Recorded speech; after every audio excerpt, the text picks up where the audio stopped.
Hey, what's up, everybody? It's your favorite electrician, Doug, here. Welcome back to the Modern Electrician Podcast. It's Monday morning. Time to jump in your vehicle, grab your coffee, grab your lunch, lace up your boots. Time for the Monday morning check-in.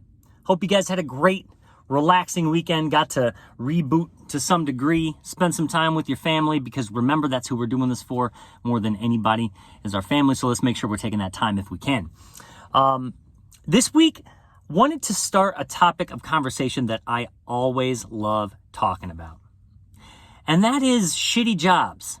Look, we've all had them, right? I mean, you got to start somewhere. And when you're young, you know, your folks are going to start to say, hey, maybe you should get a job. Maybe you should get a summer job this year. As you end high school, you get into your college age or, early trade age, whatever you're doing before you get into the trades, maybe even when you got into the trades. You know, those of us who've been doing this a long time, I'm sure you've worked for some suspect contractors in the past. So what I want to talk about today is, what's the worst job you've ever had? Because going into the Thanksgiving holiday season here, I always like to think about the concept of gratitude. And sometimes when thinking about gratitude, it helps to think about the things that you're grateful to not be doing anymore. You know, so many times in our lives, we've had scenarios where we felt stuck, or we felt like, man, what am I doing here? How did I get here? And how do I get out of it? And that's why I want to talk about bad jobs, because we've all had those scenarios where we're like, man, I got to get out of here. And I feel like that helps me feel grateful. Remembering those jobs helps me feel grateful for where I am now, right? Because a lot of times you can be in your chosen profession. And I want to make that very clear here. I think a lot of us fall into our line of work, but ultimately, no matter how you slice it, we have chosen this, all right? You've got a choice. We live in America. We're not living in, those of you listening who live in America. Not sure what it's like in other places, but I know in the United States, whether or not you feel like you have fallen into something or kind of inherited a lifestyle or place of business, if you want to change it, you can. I don't care what anybody tells you, you can. You can put in the work, invest in yourself, and make changes. And so whether you like it or not, whether you like your job or not, you have chosen it. And so I always feel like taking stock in what you're grateful for helps me on a daily basis, right? It helps me feel like, okay, at least I'm not still working at that crappy job. At least I'm not still in some dead-end scenario that makes me feel bad and makes me wish that I wasn't getting up and going to work today. So I'm going to start today with a story of some of the shittier jobs I've had. So when I was a younger man, post-military, trying to find my way and working as a budding stand-up comic, I had to go, make money as well, because that's not an incredibly lucrative career, if you could believe it or not, especially when you're starting out. So I had a handful of jobs that were just jobs that I would take to try to make money. And one of them, I find this ad, it must have been Craigslist or something, and it said it was looking for motivated, self-directed individuals who were organized to be a part of a company that sells high-quality merchandise to Fortune 500 companies. And I thought, well, that sounds prestigious, right? I mean, what even is a Fortune 500 company? I know the word fortune's in there, so that's what I want, right? Some fortune. And there's probably about 500 of them. That's all I can guess, right? Because I'm dumb. What do I know? But it sounds cool. And so I put on my nicest clothes, sign up for an interview, go in for an interview. And at this place, it's all guys about my age. And so I think, all right, I could probably get down with this. They seem kind of like my kind of guys. They're all talking trash to each other, having a great time in the morning. There's a couple other interviewees there. I feel like I look pretty sharp, ready for the interview. Go in, really like the guy who interviewed me. He said, once again, they sell high quality merchandise to Fortune 500 companies. So it's a sales position. All right, could stand to make some money. Doesn't sound too bad. So here's what we're going to do day one. They're going to put me in a vehicle with one of their sellers, one of their head sales guys, and I'm going to shadow him as he goes around and he makes sales. Sounds pretty straightforward, right? So I get in a car with this fella, and he's a nice enough guy. And we go to the small town of Davenport, Iowa. I'm living in the Quad Cities at the time where I grew up. And we start to basically walk around the downtown area with a bag. He's got a duffel bag. And it's full of shit. It literally was crap. It was like hand lotions and loofahs. I don't know if you remember, the loofah was a thing back in like the 90s, the 2000s. Some brushes, hair brush. It was just like a bunch of shit that you might get at like a Bed Bath & Beyond, but like the dollar store version. And this was my first time seeing the product.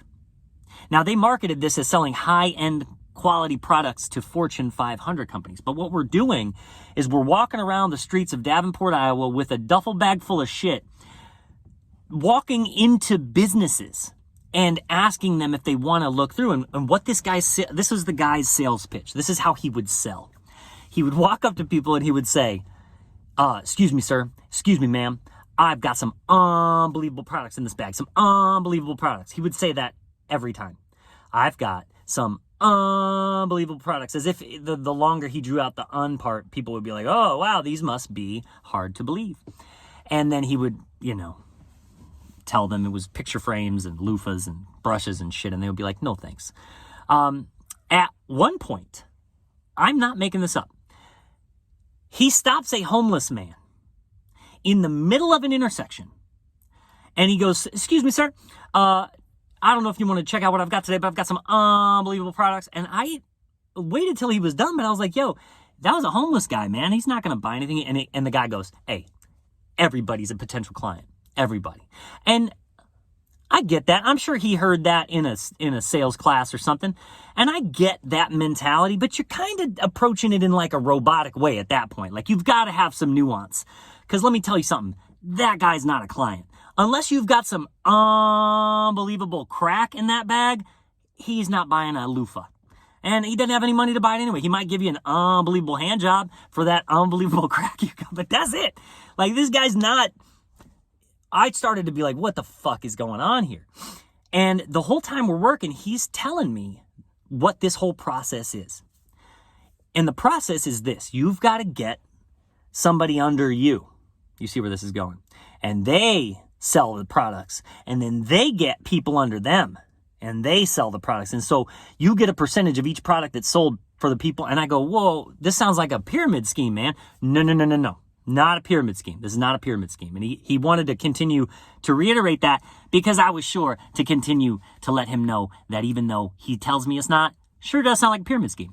And so at one point in the day, we're standing outside of a gas station. I'm not kidding. Panhandling people getting out of their cars to the point where the police show up and remind us, hey, it's illegal to do what you're doing. And so around lunchtime, I had already made the decision, I'm not going to do this. This is a pyramid scheme. It's worth a shot. I'm out. I asked the guy I'm with to take me back to the main office so I can get my car and go, and he's disappointed. Man, you don't want to do this? I'm like, honestly, man, I'm not interested. I appreciate it. I'm going to find something else. So he takes me back to the office, and the main guy is there, the guy who sits at atop of the pyramid. And I walk in. It's early in the day. Day's not over yet. So he wants to know, hey, man, you're back. You're back early. What happened? And I told him, I don't think this is really for me. And he said, well, do you mind if I ask why? And I said, well, I kind of feel like it's a pyramid scheme. No, not a pyramid scheme. Not a pyramid. Let me show you how this works. Now, I've told this story to people before, and this is the part of the story that always seems like I'm making it up, and it's not. I'm not making this up. To prove to me that this is not a pyramid scheme, he walks over to the dry erase board and draws... I'll give you a chance to take a guess of what he draws. That's right. You guys guessed it. He draws a fucking triangle on the he draws a pyramid. And he draws it and he goes, here's how it works. And I go, you just drew a pyramid. No. It's not a pyramid scheme. Anyway, long story short, I did not take that job. That was not the job for me. No thanks. I'll pass on that one.